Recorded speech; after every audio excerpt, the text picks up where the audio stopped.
Welcome back, everybody. We are at the point in the Bible and our bite-sized chunks of the Bible. That's why these videos are so short, so we can learn a little bit, let it digest. We just got finished where Jehovah's rewarding Abraham and Sarah and letting her get pregnant at 99. And there's a whole bunch of questions involved in that. And why are we rewarding these people for really bad behavior? So now we're in Genesis chapter 17, verse 20.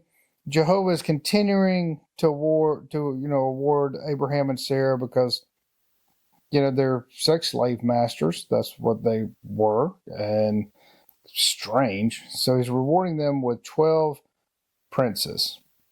Okay, and he says they will become a great nation.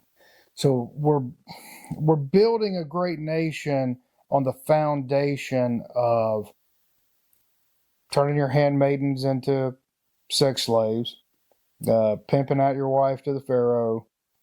That's the foundational character. So I'm really confused by that.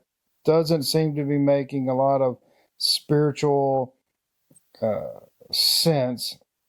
And it's really fascinating how Jehovah was just kissing Abraham's ass in the last video. It's strikingly odd. And I'm not here to bash the Bible. I'm just here to further study it. I've studied this Bible for many years, and now I'm doing it again from cover to cover, and that's what all these videos are for. Then if you have questions and you want to know more, then you're in the right spot. You can go step by step through it with me, and I enjoy you being here.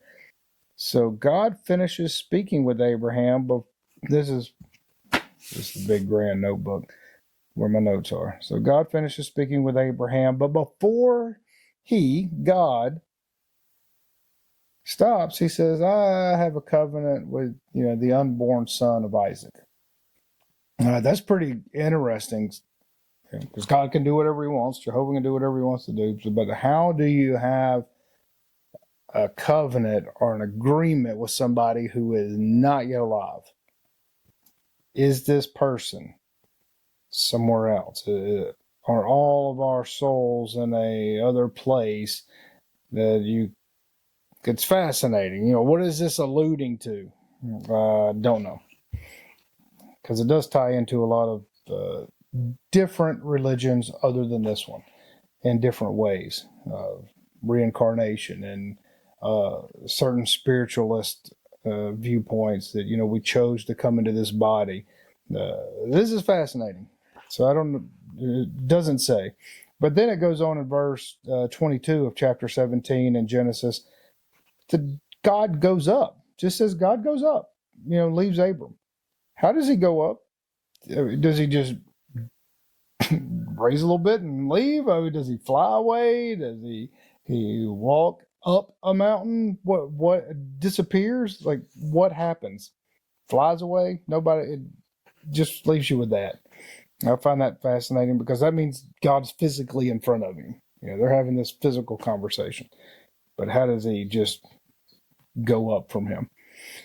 In Genesis chapter 17, verse 23, as it continues, it says, then all of Abraham's house, this is the most striking, weirdest thing for me.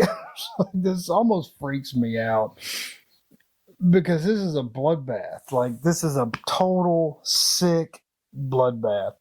All of the house of Abraham and all the surrounding area, they all get together to have this big cutting off their foreskin of their penis.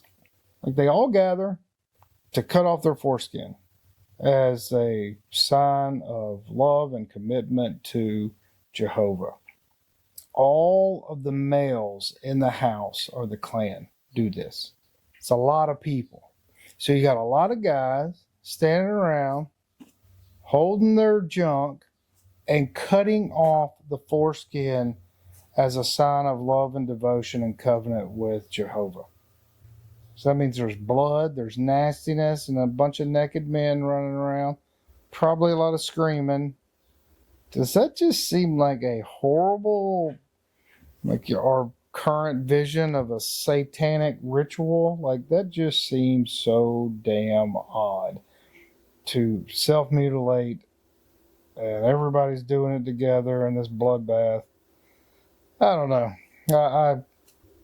Just seems disgusting to me. I don't know. I'd love y'all's input on that because I just would.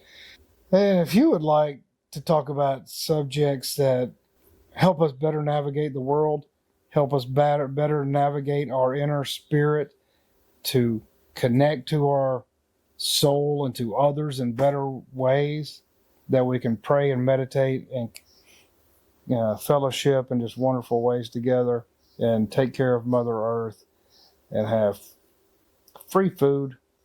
We do all that here. And I'd welcome you to join us if you're in the local area. We gather every Sunday at 1:15. You can find out more at themysticsoftexas.com. And I appreciate you joining. Thanks.